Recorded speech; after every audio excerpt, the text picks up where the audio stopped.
Morning everyone, and welcome to the pen and ink tutorial of the Kingfisher. Okay, so I picked this one again because the Kingfisher itself is relatively simple to do a drawing of. He hasn't got too many complicated parts to him, and also because he's got a pattern as well. So he's got the very nice sort of dark markings, the black markings, etc., which really make him stand out very well. And it lends itself to the pen and ink drawing. So whenever I've done birds, I've normally tried to pick something that's got some sort of pattern to it. All right. I actually found a beautiful one of an owl the other day, which I also thought might make quite a nice pen and ink drawing. Also got the sort of spots and things like that. That to me just works very well when it comes to that. So whenever you pick a subject matter for your pen and ink drawing, always try and find something that's got some nice either textures to it or contrasts to it as well. Okay, so never pick anything that's too sort of vague, unless you're going to make a pattern out of it as well. All right. So I always look for that when I'm looking for a reference material for it. So as I said, I am going to do the wash for this one, just a very basic wash. So you can watch what I'm doing, just so you can maybe learn a little bit about doing a wash. It is, as I said, it can be quite tricky because it all depends on how much amount of water you put onto your paper, etc. And that can also cause a bit of a problem. All right, so if you are going to be doing a wash, I want you guys to make sure that your paper is actually quite clean. Okay, and then we're just going to be using the masking tape to mask out our bird and the stump. All right, so anything obviously that you don't want the color to be on top of. All right, so we're going to be using our masking fluid and obviously an old paintbrush, because you don't want to use a new paintbrush for this because it's just going to mess up your new paintbrushes. And always just give your masking fluid a good shake before you actually use it. The one thing as well is when you do store your masking fluid, store it upside down. Okay, because what happens is if you store it this way up, as the bottle gets emptier and emptier, it can still sort of dry out because now there's more oxygen in the bottle, all right? And then what happens is you get all this gunk at the top here, which can make it really difficult to work with. So the best is to actually store it upside down and rather let the gunk sit at the bottom. Okay, so where it dries out a little bit. Okay, so I stored this upside down since the last class, and it's actually got no extra bits of dried masking fluid. Okay, so I'm going to just get a paintbrush. Obviously you need a paintbrush as well that's going to be small enough to get into the little corners as well, so you don't want to use one that's too big. Okay, right, so I'm going to start putting my masking fluid down. All right, so let's just put it down, and just remember wherever your masking fluid is going to be white. It's going to stay white. Okay, so wherever you want it to be white, you must just use your masking fluid.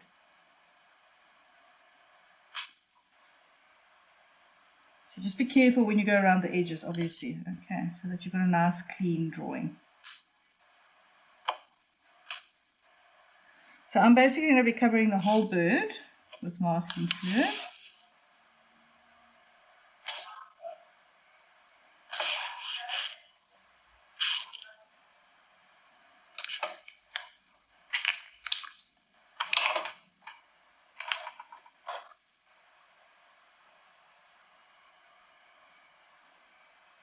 And then, as I said, the last time we did this we had a problem with some people's stuff actually tearing.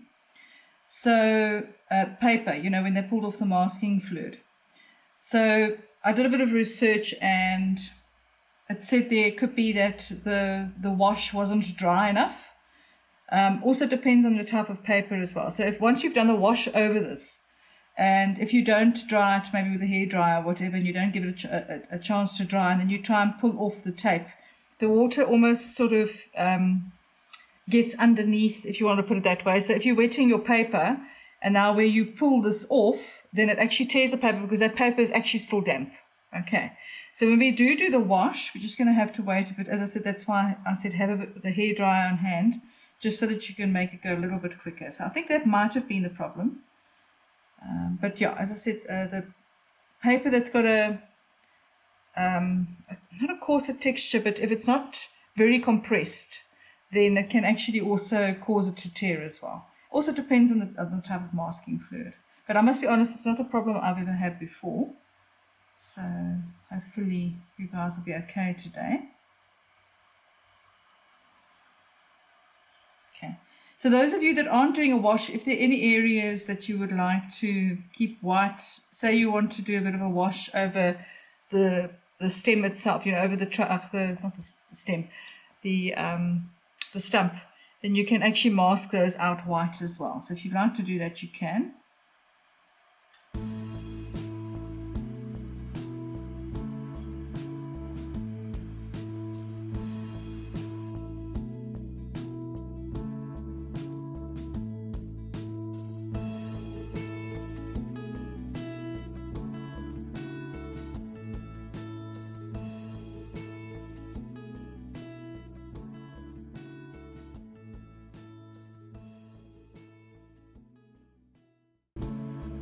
And then you do have to let the masking fluid dry, obviously, before you put the wash on top of it, but it does dry relatively quickly. The only thing is with using a hairdryer with the masking fluid, it can actually also make it sort of stick to the paper if you try and dry it too quickly. So you don't want to put if you're going to use a hairdryer to try and dry it a little bit faster, don't put the hairdryer too close to the masking fluid, okay, because it sort of heats it up and then it sort of pushes it into the paper. I just use the hairdryer from quite a distance just to sort of dry out the paint.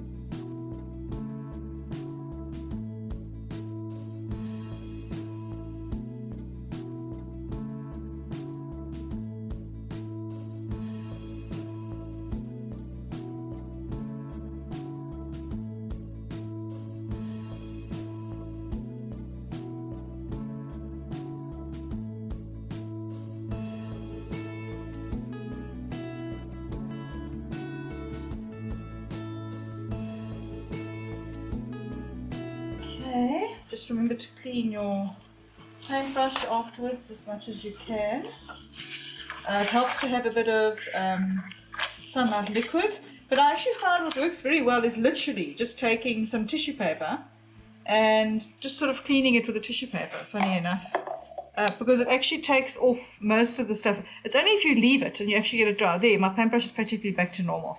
If you take it straight away and you just take some toilet paper or tissue paper and you just wipe all of that off, you can actually get the brush relatively clean. It won't be 100%, but I can actually use this again now. Okay. Whereas before I used to actually just think, oh, well, throw that brush away because it's not going to work. But there we go. My brush is actually still relatively all right. Okay, and obviously it's a synthetic brush as well. So I wouldn't ever try this if you're using sable or something like that, because that would be just complete waste. Okay, so if you have got your hair dry on hand, for those of you that are doing this,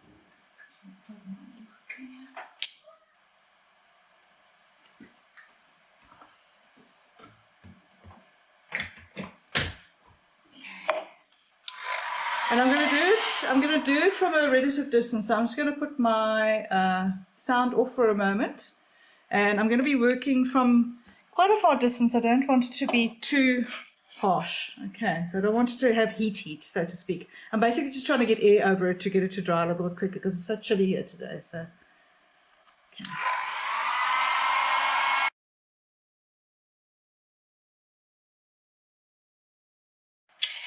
Okay, so there we go. I've basically done the just made sure, so when you touch it, it must be tacky, it mustn't still be wet, it mustn't come away onto your fingers. One thing you must make a note of though is very important, don't ever do this like a week before you're doing a painting, okay? I did that once before. I thought I was going to be very clever because I was having an exhibition. So what I did was I did all my sketches, and then I did all the the masking fluid. And yeah, didn't really work out so well, because what happened was the one I did a week later, I couldn't get the masking fluid off. It just sort of like had gone into the paper. And then when I did eventually manage to get it off, what happened was the paper had actually gone yellow. Okay, so it actually goes yellow. So you actually get a blue masking fluid as well. All right, so which is quite nice, because then you can actually see it quite nicely exactly where you're putting it. All right, so you do get the blue masking fluid. You actually even get a masking fluid in a pen form, which is actually quite nice as well. Because then you basically just take it and you put it directly on there. You don't have to worry about a paintbrush and all that stuff. Okay. All right, so there we go. Basically got that down. Okay, before you do your wash, always make sure that your tape is nice and tight around the edge here. Okay, so that your water can't get in there. When you do the wash, just remember that I'm busy working on a board that is at an angle, all right? So when you're doing the wash, obviously your water is going to be running down. So if you don't want it to run down, then obviously you need to try and hold your board up so that it's actually flat. All right, level with the surface. Okay. All right, so I'm going to be using a mop brush. So you can either use a mop brush, or you can use just a big flat brush as well to cover your surface, and you're going to be using clean water for this. First, I'm going to be mixing my colors that I want. Okay, so I'm going to basically be using similar to what I used last time. I'm going to be using a bit of, I've got manganese blue. So whatever blues you want, if you want blues, if you want purples or whatever, greens, if you want to rather have greens and yellows in the background, you can also do that as well. It's entirely up to you what sort of color scheme you want. But I'm going to use a bit of manganese blue quickly. You can't really do the wash with pencils. It's very tricky to do it with pencils. I wouldn't even suggest you try that because it's such a large area. So I haven't opened this for a while. Yeah, so it's quite a large area, so it is quite tricky to do a wash with a pencil. So I wouldn't even try. Okay, there we go. I'm going to use a bit of French ultramarine. Actually, no, I think today I'm going to just stick with the manganese blue. I'm not going to bring a French ultramarine in. And just a bit of burnt sienna, I think. The base, a bit of burnt sienna, and a little bit of, oh gosh, yeah, burnt umber, just to make it a little bit darker.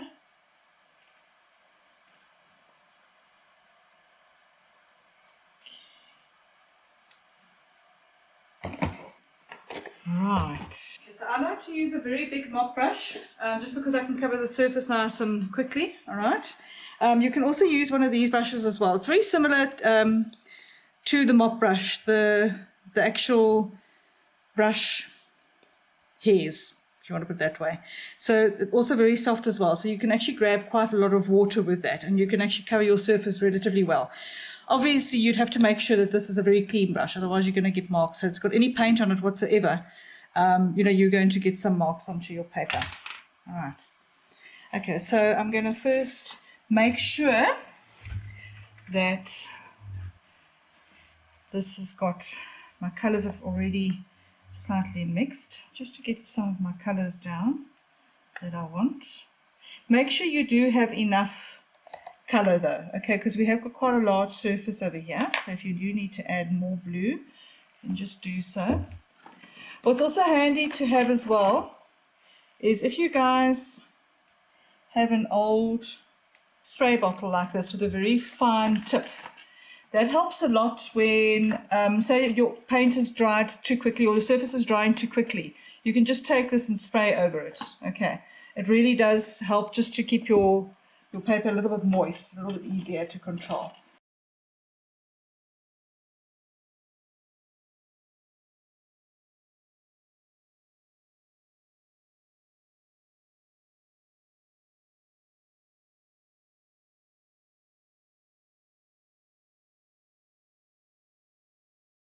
Okay, so I'm going to take my water and I'm going to cover my surface with my paper.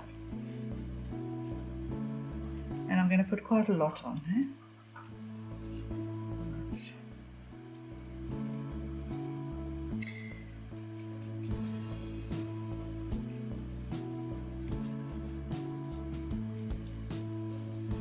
Just look from the side and make sure that your whole surface is covered. Any patches, obviously those patches are going to stay.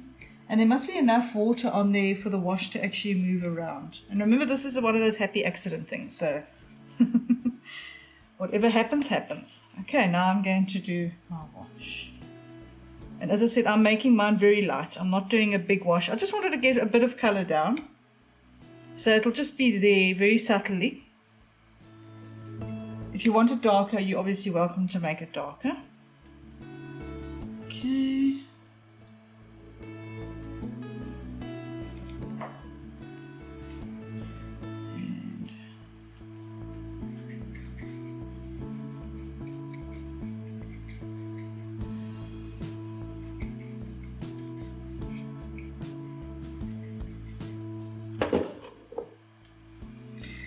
Okay, and then you can take your board and you can actually even just get the paint to move around. So if you've got enough water on there, you'll see it'll actually move around on your paper.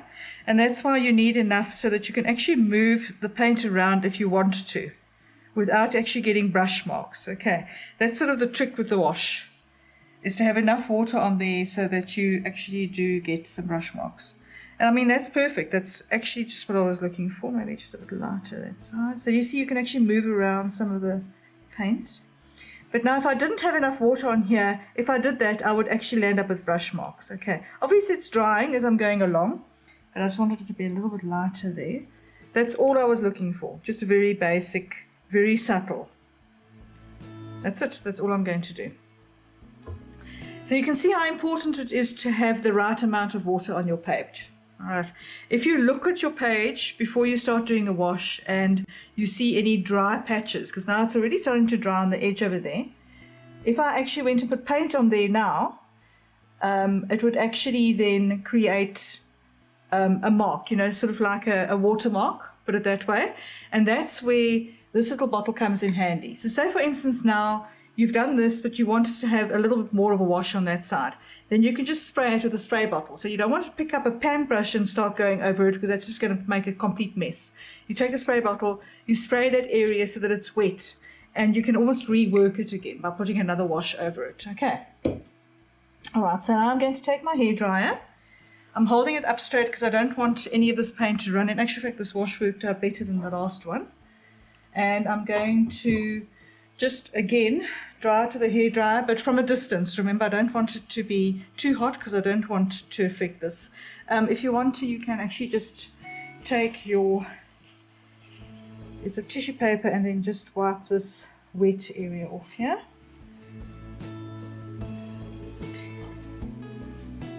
Any questions so far? Everybody good, right? Okay, so those of you that wash me and haven't done it, then now you can do your wash, okay?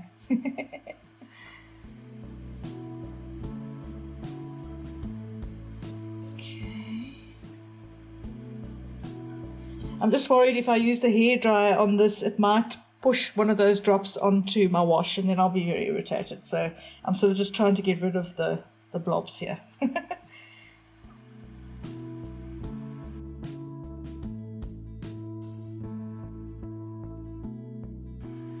Okay, so the way you can check to make sure that it is dry enough is if you touch the paper and it still feels damp. Okay, so if it's still feeling damp, then don't even try and do the masking fluid yet, because what happens is if your paper is damp here around the edges where it joins up with the masking fluid, when you take the masking fluid and you put it off, because your paper is damp, it's now thinner.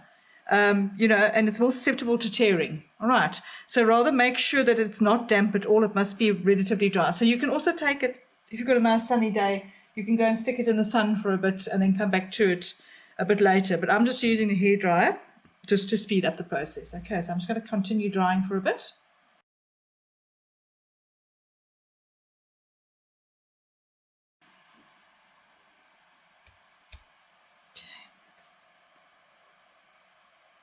Okay, great. There we go. Mine seems to be all right. Okay, I'm going to start taking off the masking fluid now. Okay, so the masking fluid, basically you just take your finger and you can actually just drag your finger over it and it will pull it off, and then if it's thick enough you can actually peel sections of it off. Okay, if your paper is dry enough then you should be able to get off the masking fluid quite easily without tearing the paper.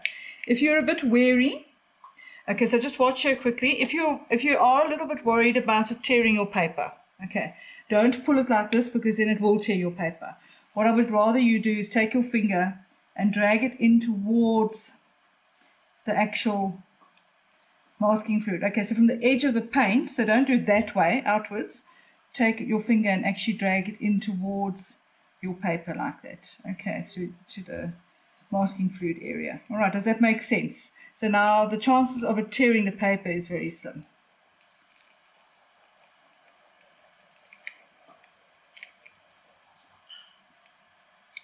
Just make sure you get all of your masking fluid off.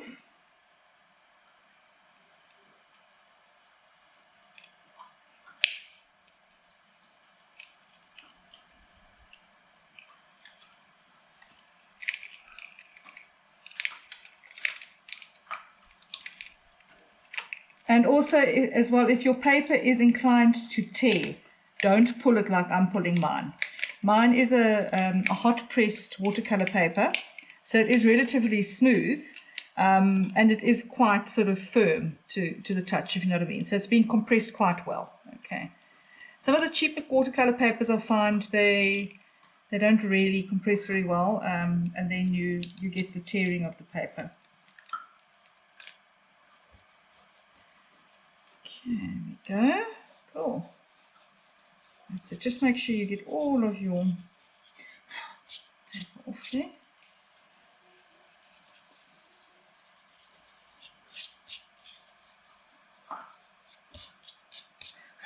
That's it. There we go.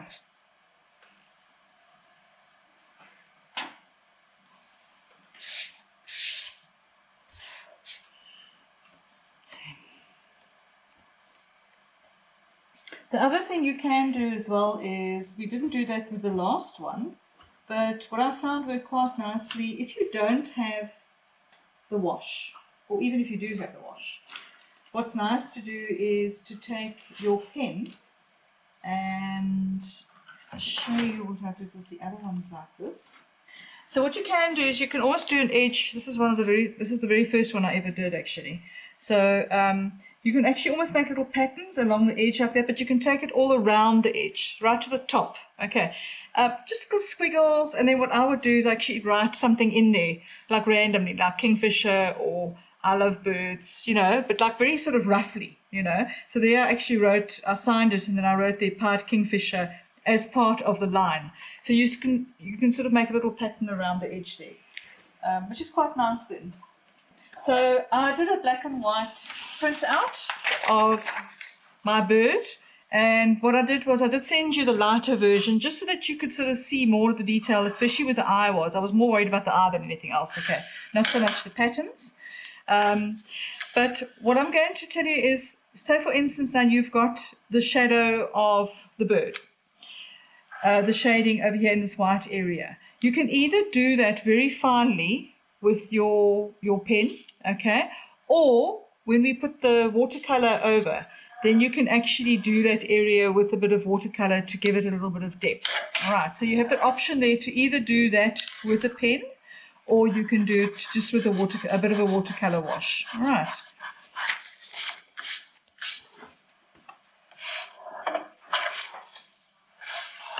Okay, so I always start off with a finer pen. I don't want to...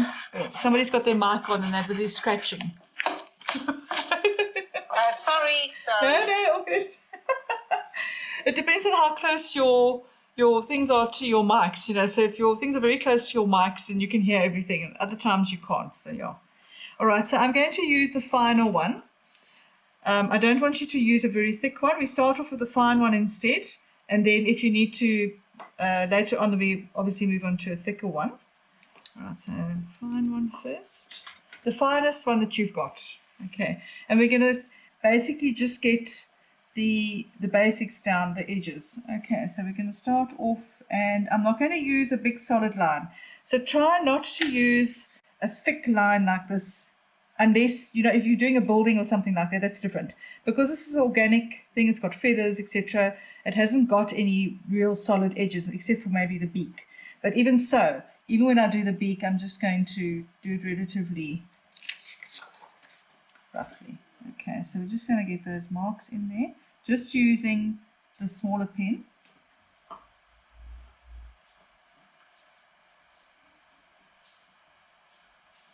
So now if you have lost your drawing, then you can just sort of get that out. So where, for instance, he's got feathers, I'm going to be using this sort of mark, like that, okay, around his head, the top of his head. I'm not making a solid mark like that, all right? So I'm going to be using that sort of mark. So wherever the edges of his head is, the head or his body, I'm going to be using a broken mark. Don't worry about the very fine parts yet, we're doing that just now. So the whole outside of him, I'm going to be just sketching out. Don't worry about your pencil marks showing, because that we can erase afterwards, not a problem. So where his beak is here as well, I'm also just going to not use a solid mark, okay? So all of these darker areas I'm going to outline with this broken mark.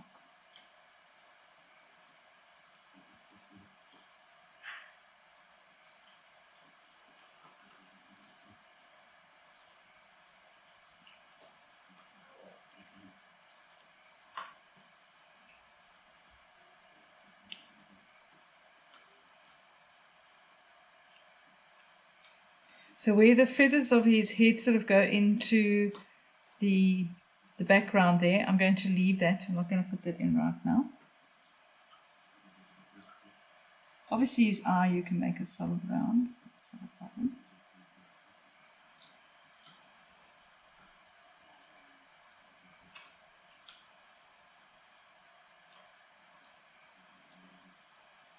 So broken lines all the way around.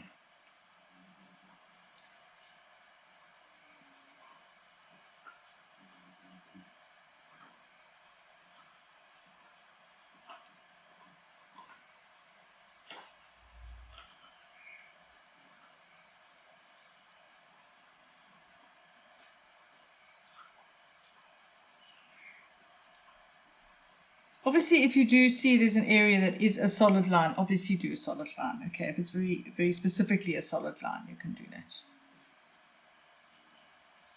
So I'm just basically doing the outline for the moment, and then I'm going to start working for the beak towards the rest of him. I normally work from left to right just because sometimes the pen can actually smudge a little bit. I just find it's easier just to work like that, and then you don't have to worry about your pen smudging.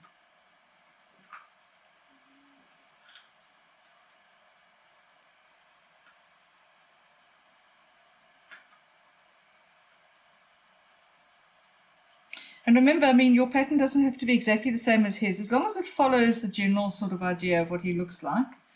That's the most important, because, you know, he's got quite specific markings. You know, he's got this sort of like a bandity type of thing around his eye, etc. Okay, and then I've made a point of sketching out these little spots as well.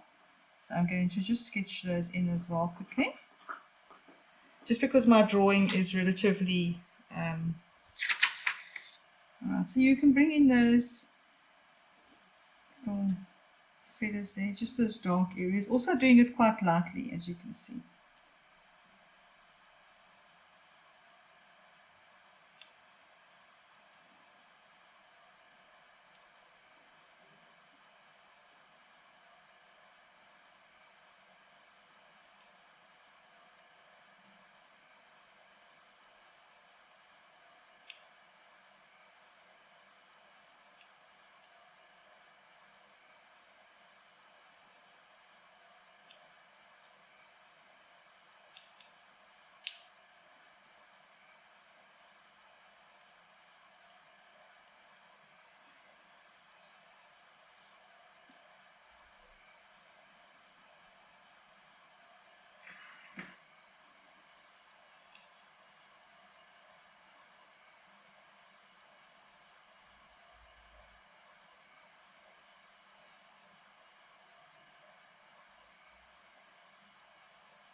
It's just so, the reason I'm doing that, making sure I've sort of got some of the patterns in there, is because often if you start working in a smaller area, you sort of lose track of where you are.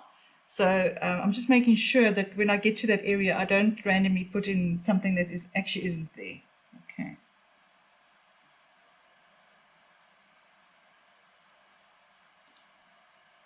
So of course we can't take this out.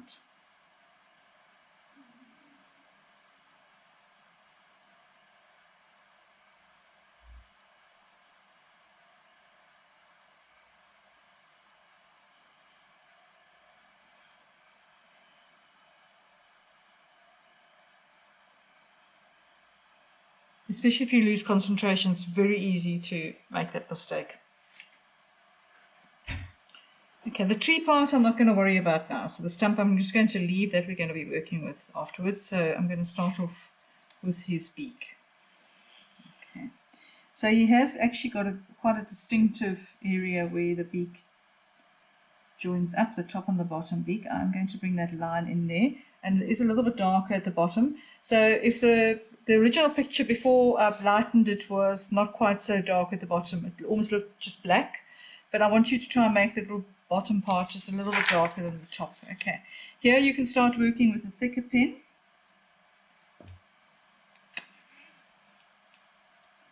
And I'm just going to follow the direction of his beak. Okay, so I'm not going to make any down lines. I'm going to be, or any vertical lines. I'm just going to use horizontal lines to color this in, basically. And I always err on the side of caution. I try not to make a big black blob anywhere in my drawings. Okay, unless it's very specifically there. I try and at least leave a little bit of texture there. So even if it's a fraction of a little bit of white showing through, so it won't be 100% solid.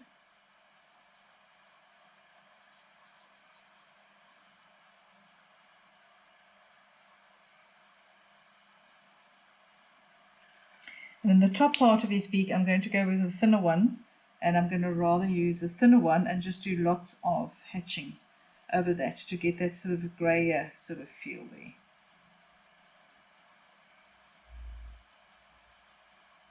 Okay, so I'm using hatching for this, and I'm not going to, because I don't want it pitch black.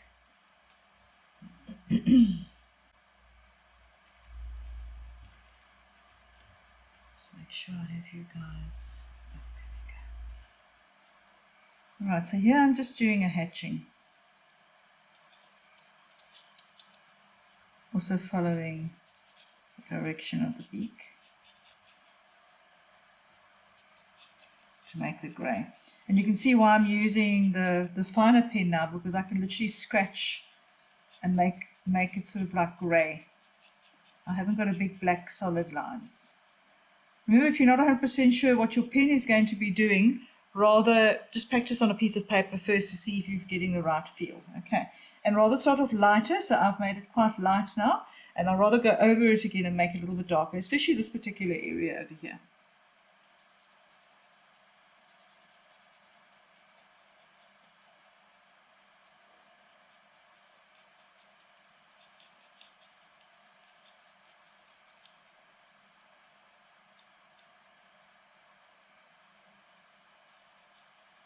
And then wherever you want it to be darker, then you can just go over it again.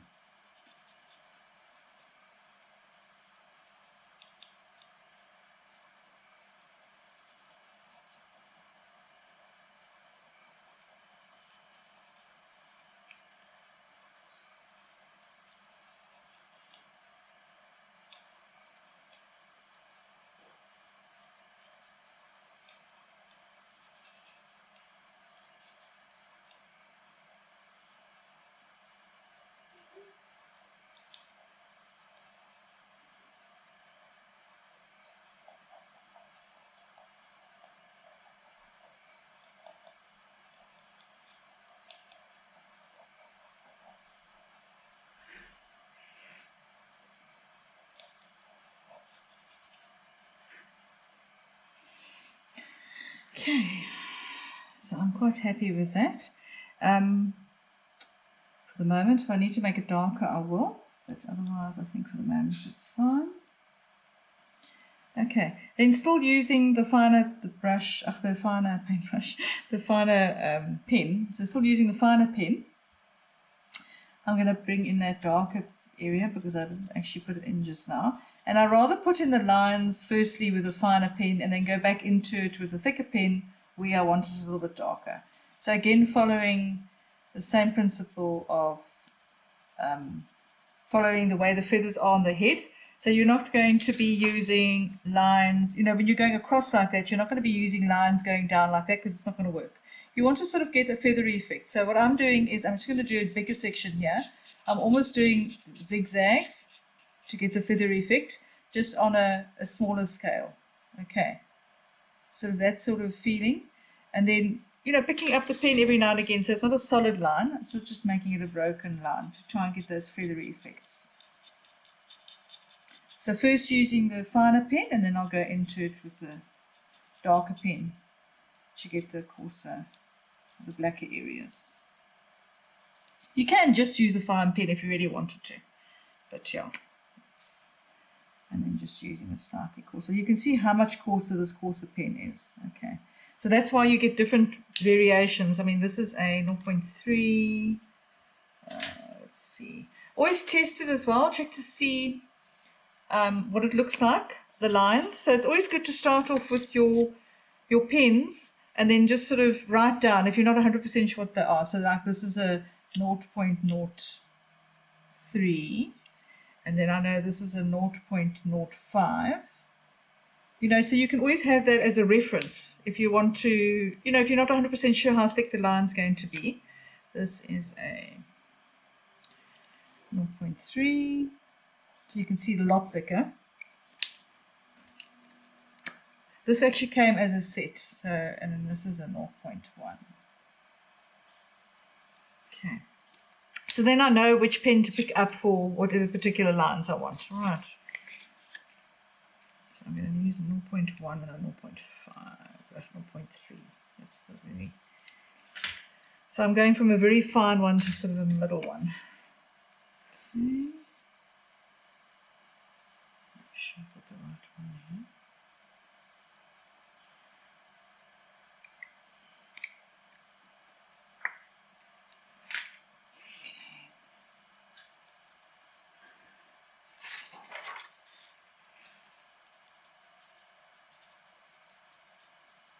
Okay, so I put the grey down and now I'm basically going in and putting in the black dots. So this is my way of doing it. If you want to do it a little bit rougher, you are most welcome to. You don't have to be quite particular as I'm being.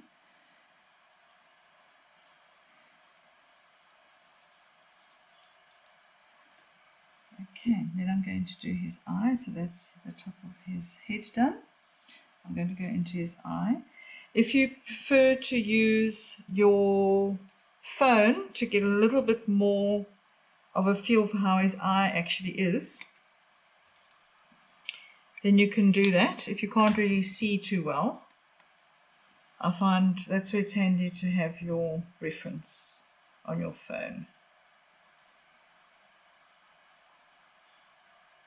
Because for me, the eye is very important. You don't want to mess that up. So just get the right shape there. And remember to leave a little bit of light in his eye. Okay. So there must be a bit of a reflection. So don't just make his eye black. You must have a bit of a reflection. Even if you make the reflection a little bit more like what I've done here.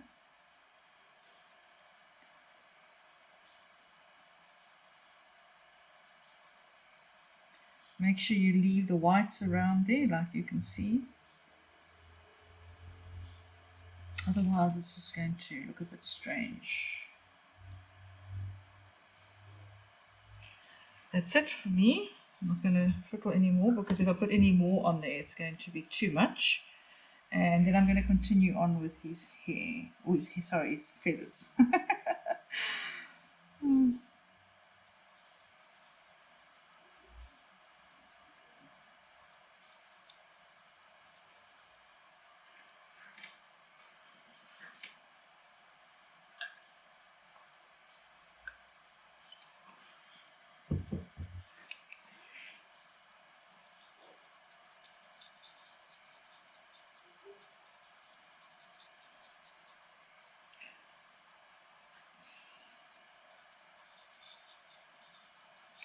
Okay, so wherever his feathers are, you use exactly the same mark that we used earlier on. Okay, so scratchy mark, feathery marks, fine and delicate. Start off with the grey, or the lighter pen, should I say. And then go in afterwards with the darker. Always following the same shape as his head.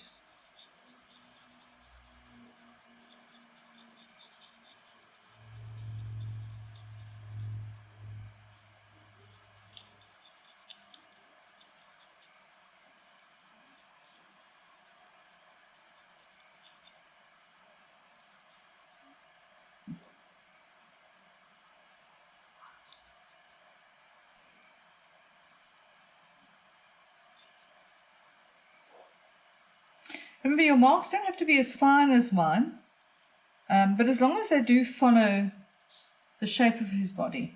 Okay.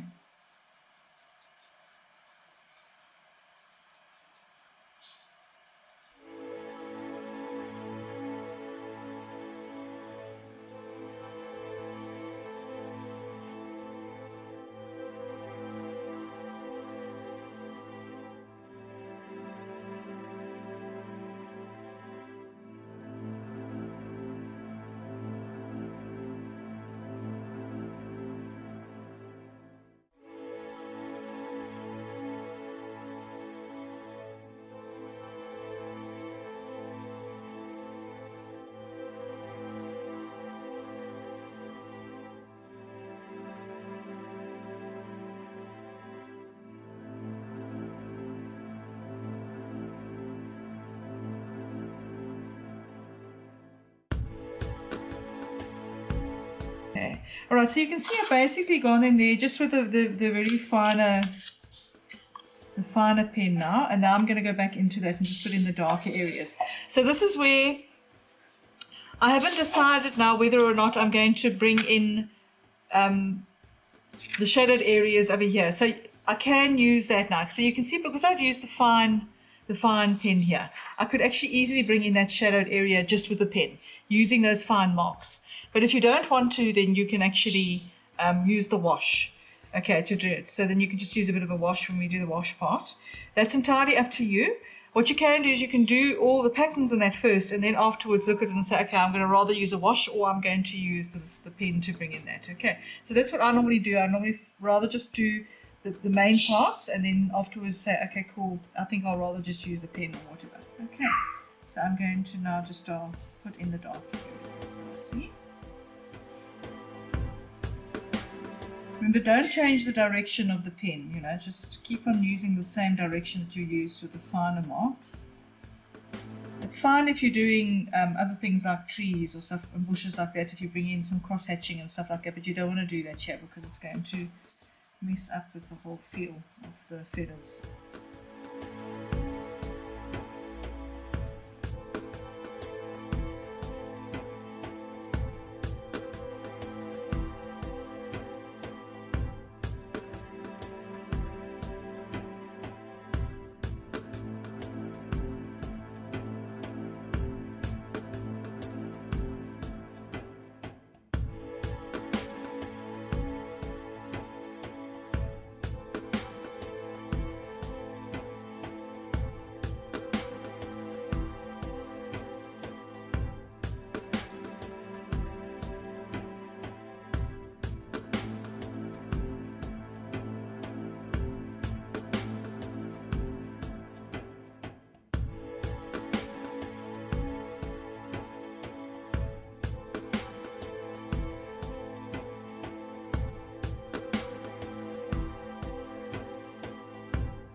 Okay, so I'm just basically bringing in my patterns there. So just now, this is where I have to be quite careful, make sure that I'm working with the right one. So what I tend to do is I'll have my reference next to me and I'll actually put my finger on the area that I'm going to be working on, okay? Because otherwise you'll glance there and you'll go there and then you've actually put it in a completely different place. All right, so I always find it's better to actually look to see where you are, especially if you've got very specific areas that you want or very specific marks. Okay, and then I'll just move my finger along to make sure that I am in the right place and I don't put something in a totally different place.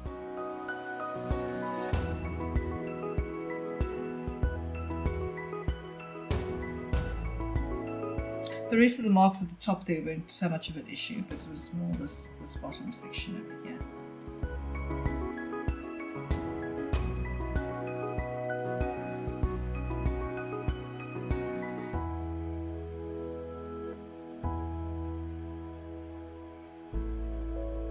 So anything like this where you're actually following a specific pattern, it's always a good idea to put your finger where you see it.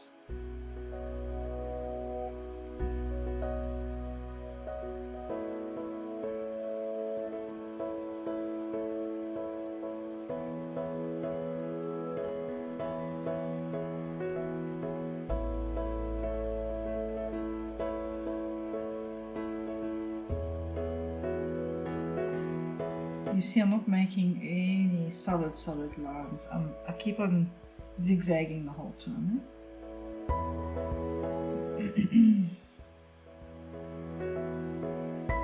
There's nothing worse than if you've worked on something like this and then you've got this big black blob somewhere where you've just made it too dark. So I'd rather just make it lighter.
So this these very black areas, I'm not going in with the thinner pen first and then obviously the thicker pen. I'm just going to go in with the thicker pen obviously because it's pitch black. Right, so I'm not going to worry too much about that. Otherwise you're going to have to spend a lot of time re-going over that area. But there again, I'm also not making it 100% solid black. I am leaving sort of little bits and pieces in between. I don't know if you can actually see that on the Skype thing. I hope so.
All right. Okay, cool. So I'm definitely going to bring in this shadowed part of him with the pen instead. I'm just going to use a very fine pen though. Okay.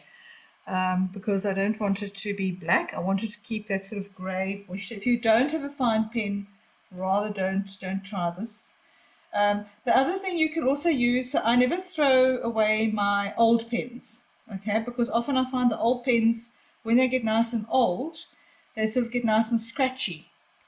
And they actually create the same sort of texture as a very fine pen. So don't ever throw your old dry pens away. If they've still got some ink in them, they're extremely handy for these sort of areas. Okay, so this I'm going to do with a very fine pen and very carefully just bring in the shaded areas. So I'm barely even touching the paper. Okay. So very, very scratchy.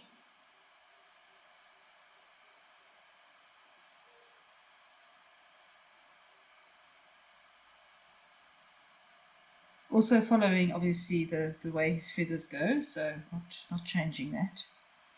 And if I want to, I can always put a wash on top of this as well, afterwards.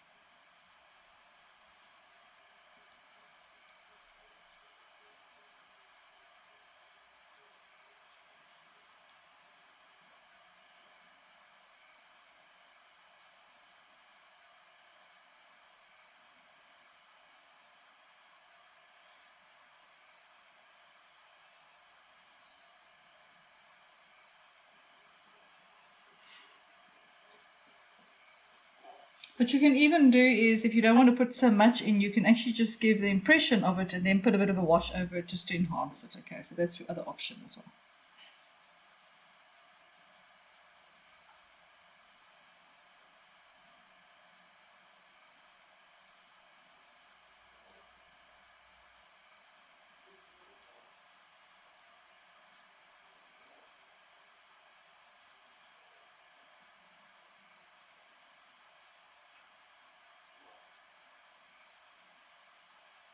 So Marianne, what you can do is if you feel you want to have more pen and ink, you can also work on top of it again afterwards. You know what I'm saying? So if you ever do a wash and then you see, okay, I maybe need a little bit of extra here or whatever, then you can always do that, and just bring in pen and ink on top of it as well to bring in some extra textures. Awesome, thank you.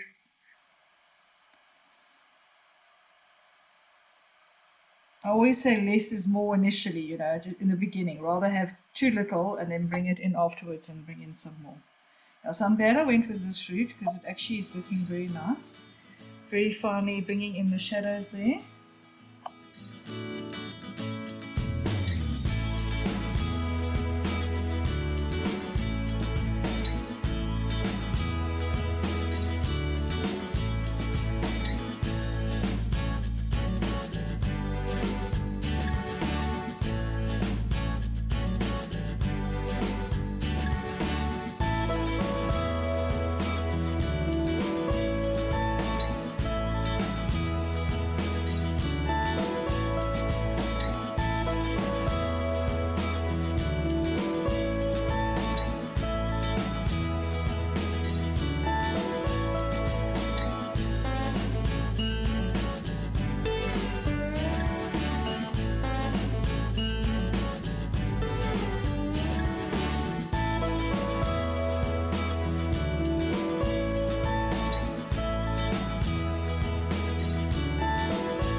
Okay, I'm almost done with him.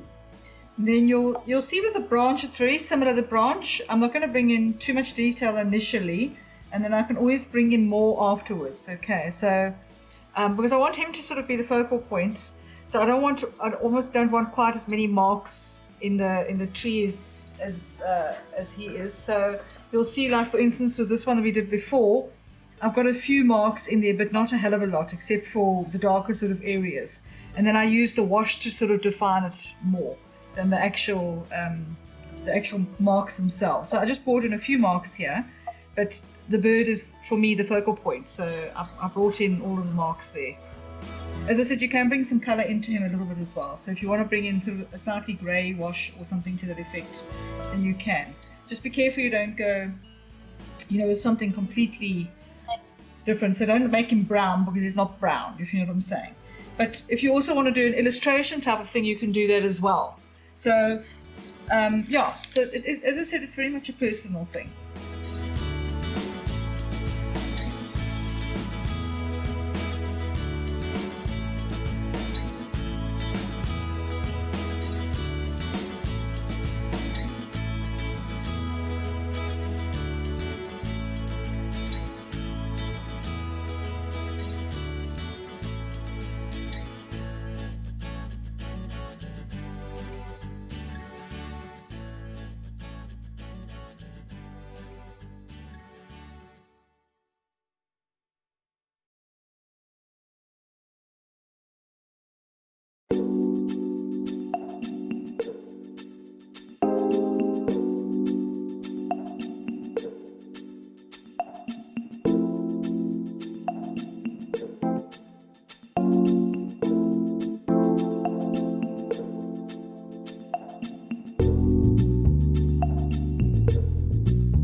So I'm going to start doing the stem now. I'll take a photograph of him in the meantime, just send it to you guys, and you can sort of see what I've done. But for me, that's enough for the moment. I'm not going to do any more because I know otherwise I might overwork him. And then I'm going to start off with the branch, and I'm going to be very careful not to go overboard with the branch. Okay, so I find that's very difficult when you're actually looking at a reference and then suddenly you go, oh, I've actually overdone it, and it's very easy to do it with a pen and ink. So just you got to keep on remembering when you're doing this branch. With a bird, you didn't have to worry because you're not going to do a wash over him. Okay, so then you can actually go quite detailed if you want to, because you want him to stand out. Okay, because he is black and white. Okay, but with this branch now, you need to be able to remember that you are going to be doing a wash over it. So just always keep that in mind. Okay, so you see, your other option here would actually be to do the wash first. Do a wash and then do your pen and ink over. So I do that sometimes with my drawings. I'll sort of sketch it out like that, do the wash, and then put the pen and ink. And then I can't actually do too much of the pen and ink at the same, you know what I mean, initially. But I'm going to do the pen and ink first now, and just keep in mind that I actually just want to have not too much. Okay, so I'm going to sort of start bringing in this.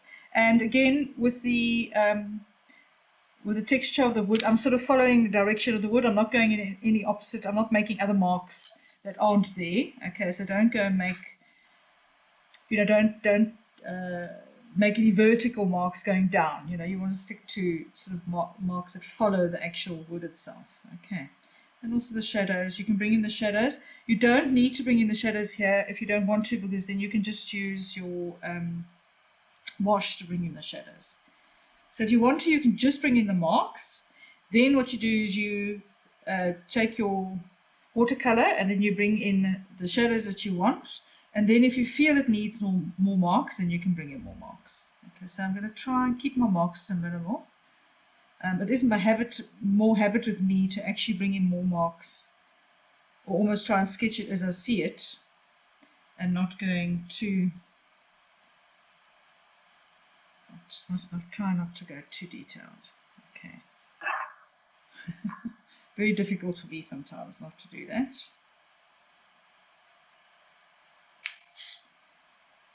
But as I said, there is nothing wrong with it either. So if you do want to do detailed, you can.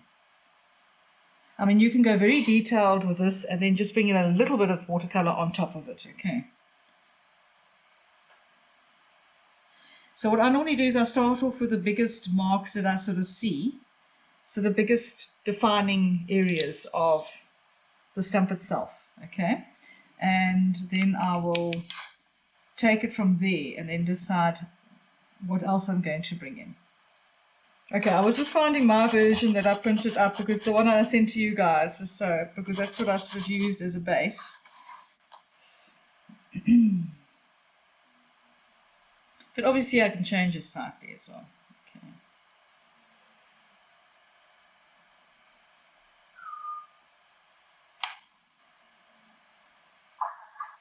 And remember, obviously, this branch here, the shading was slightly different to this branch over there. Okay, so just remember to take that into account. Where you see shading, you mustn't make the one branch shading different to the one, because I've joined the two branches together. All right, unless you've done something else. Okay, so like for instance, this very dark shadow that you see underneath here, just be very careful. It can be a little bit of an eyesore. So I wouldn't suggest that you make it quite as dark as the reference that I sent. So if you look at my phone here, this dark area over here, I don't want you to make it as dark as that. It's going to be very weird. All right, so rather don't make it that dark. Rather just bring in some texture of your stump and that into that. Okay.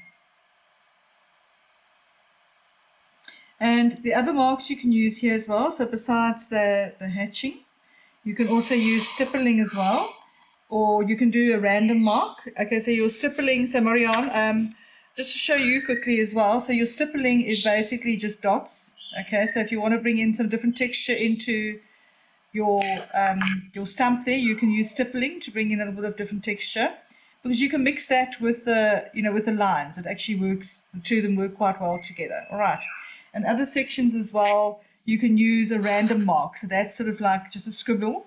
Basically, that's how you would scribble if you were busy doodling. All right, so you can use a random mark to shade in some areas a little bit darker if you want to. The other thing you can do as well, but you've got to be very careful with the hatching, cross hatching, is say you've done an area and you want to shade it a bit more. You can either do the stippling, you can do random mark over that, okay, or you can do hatching, cross hatching, and that means you just go over it with the lines like that, okay, to get the darker area. But you just got to be very careful there because it can sort of look like a square. All right, so make sure you do follow the contours of the branch. All right, so don't just go straight like that. You would sort of go round and then round, if you understand what I mean, to create that sort of Thanks. yeah, roundness. Oh. Okay, but otherwise you can just experiment with different sort of marks. So I'm going to just put in some random little scratches and squiggles, and it can be sort of quite loose. I'm literally just bringing in some different marks that I like. And it doesn't even have to be a very specific mark, you know what I'm saying? So you can just put scratches and squiggles. I'm just always looking to see the tonalities, making sure I don't go too dark in places.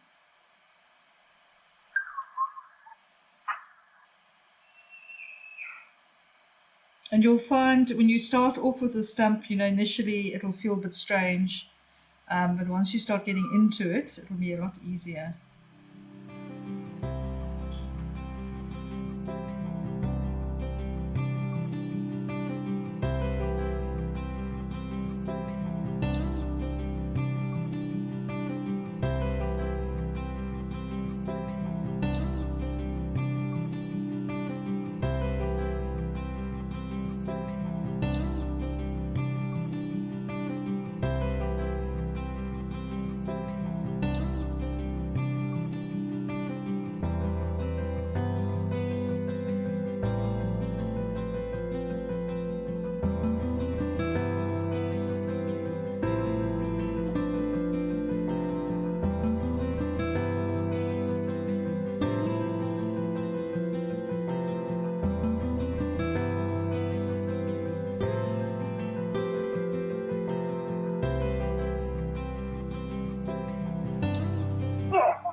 And if there's something that you want to put in yourself, you know, if you want to put in some different textures into the wood itself, you know, maybe make some whirls here or there, then you can also do that as well. So feel free to, you know, to explore your own sort of idea of what a tree stump, you know, would sort of look like. As long as you use your reference to get an idea. Okay, so you can actually have a fair amount of freedom to do your own sort of thing as well.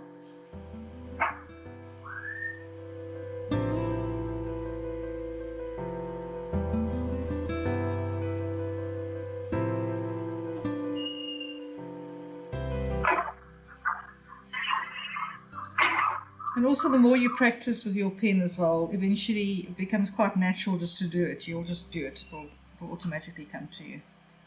You don't really have to do too much thinking.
You can see I'm not using any solid lines. Can you see all my lines are sort of broken and scratchy? All right, so I like to do that, keep it loose. Okay, so no solid lines here.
Just check to see. Maybe bring in some thicker lines here and there, because that always looks nice, you know, when you've got these like thick sort of cracks that go up into the wood. Bring in 1 or 2 of those. And then I'm going to do the watercolour wash over that, or the watercolour painting, shall I say. So.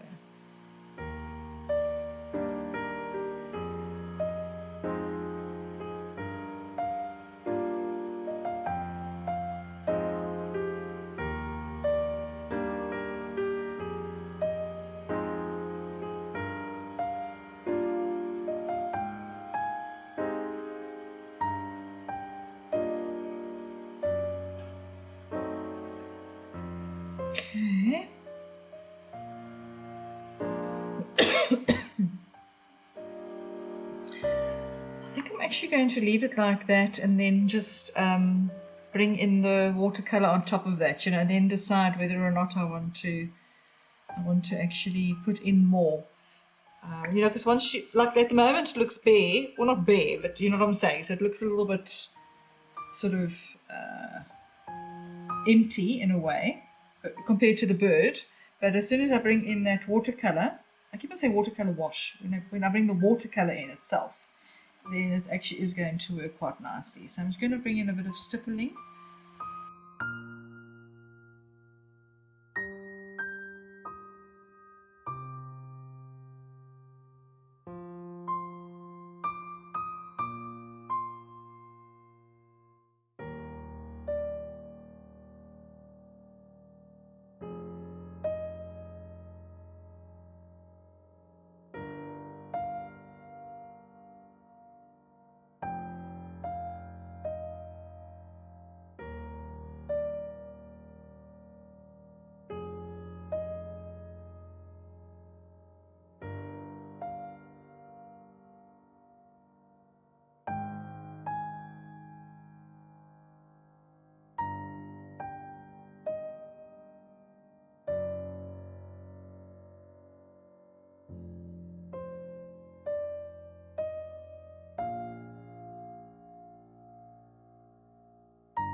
The last time I did the stump, I used a bit of Payne's Grey. If you don't have Payne's Grey, then you can just use a bit of French Ultramarine and Raw Umber as a mix. Yeah, and the browns and the burnt siennas to bring in some colours there. And you can just have fun. You can do what colours you want. Just remember to leave a little bit of white here and there. That's the mistake I made with the last one. I didn't leave enough white for my own liking. I should have left maybe 1 or 2 extra bits of white in it. If I look at it, it actually looks fine, but in hindsight, I should have maybe have left a little bit of white. Okay, so I'm just going to get my colours here.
I don't want to leave too much white, but I don't want to get rid of all the white either. So I'm sort of trying to be quite careful about where I sort of leave large areas of white open, and then I sort of go back and then rather, go over them if I need to, so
I'm always tempted to bring a little bit of shading into into his feathers over here.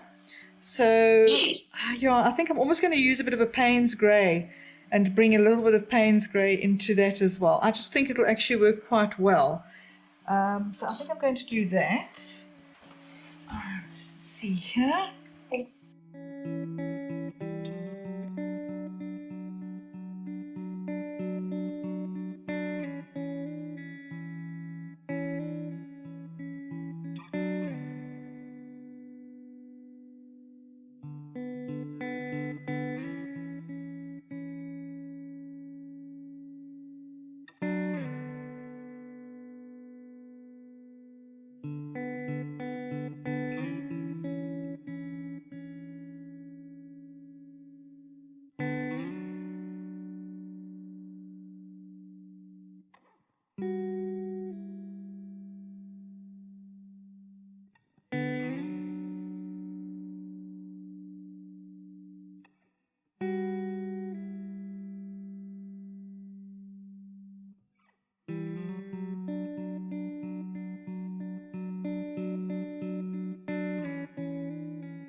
Yeah, so I just wanted to make this area a little bit darker. It was just a little bit light from my liking. When I look at it from a distance, it looks quite strange. So, but I rather always err on the side of caution and rather just sort of put in a lighter wash, and then go over it again and make it darker where I want it to be darker.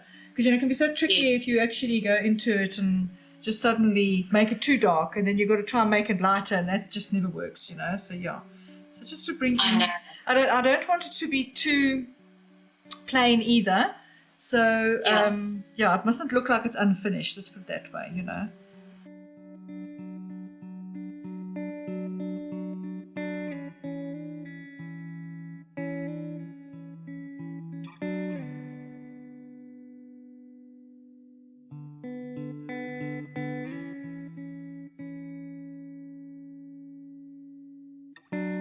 So after standing up and looking at the painting, yeah, I'm actually checking to see if there's anything I feel like I maybe need to bring in some extra marks, perhaps with the pen and ink.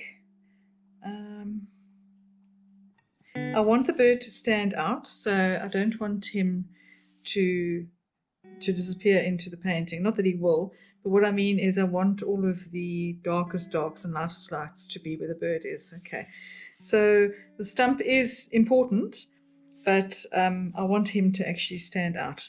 But I think what I am going to do is I'm just going to bring in some extra darks over here into the stump. For me, it just looks a little bit too plain or too one tonality. And this is why it's important to wait until you've done the wash and then decide whether or not you want to bring in some extra darks. Okay, so I'm just going to bring in some extra darks.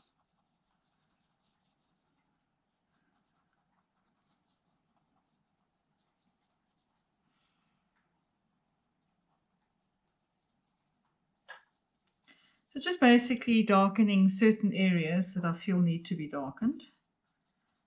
I'm not actually bringing in more areas of dark. I'm just sort of making some parts a bit blacker.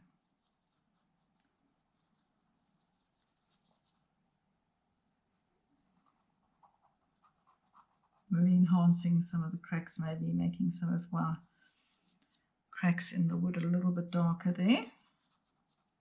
So I can see already that's looking a lot better.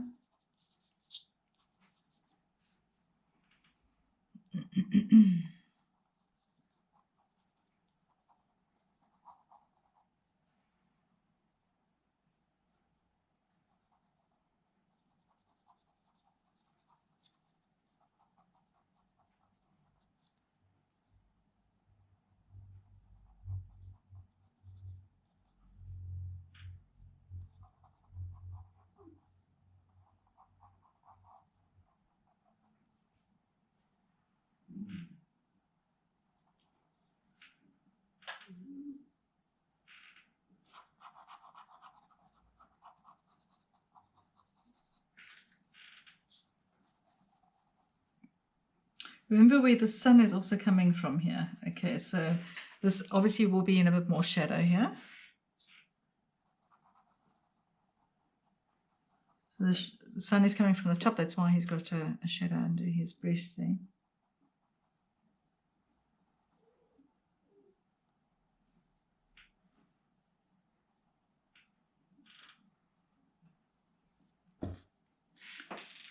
Actually going to just give him a little bit more of a shadow there.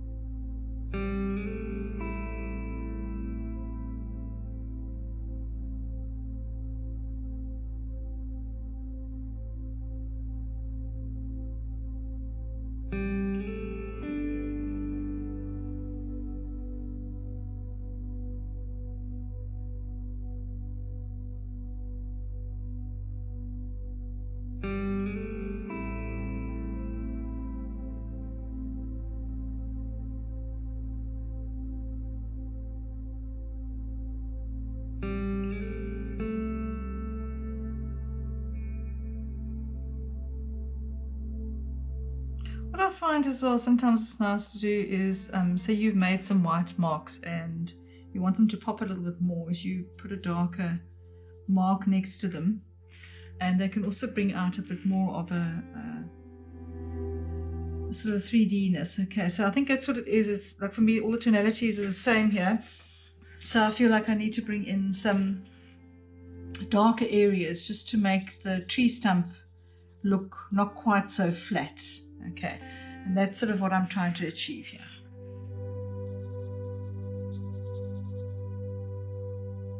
I could obviously also do a wash and make it darker in certain areas, but I don't want to bring in too much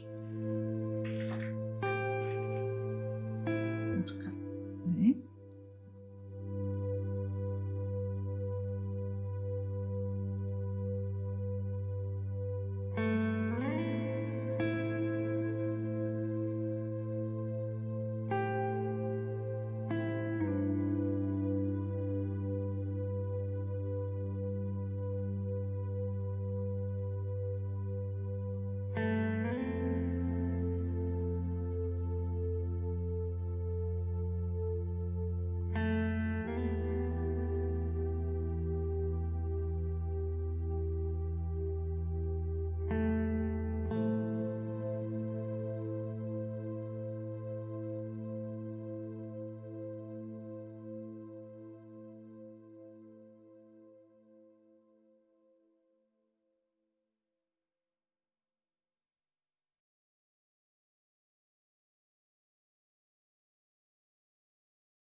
you can see what I'm doing is I'm actually just taking the pen and I'm sort of using that to go around some of the white marks there that I've got.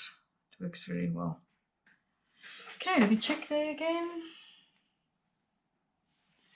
Okay, that's a little bit too white. So just bring in some marks there.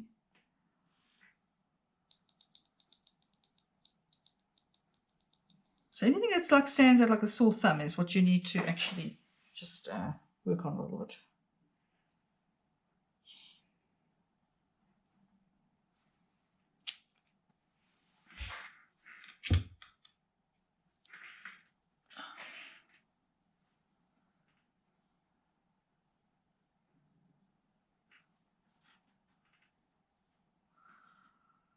I think that's it. Okay, cool. All right, so I think I'm very happy with that. I shall post a photograph at the end of the lesson, just so that you can see the final. I'll give it an hour or two, see if there's anything that bothers me. Otherwise, I consider this finished. Okay, thanks for joining the lesson. Till next time. Cheers.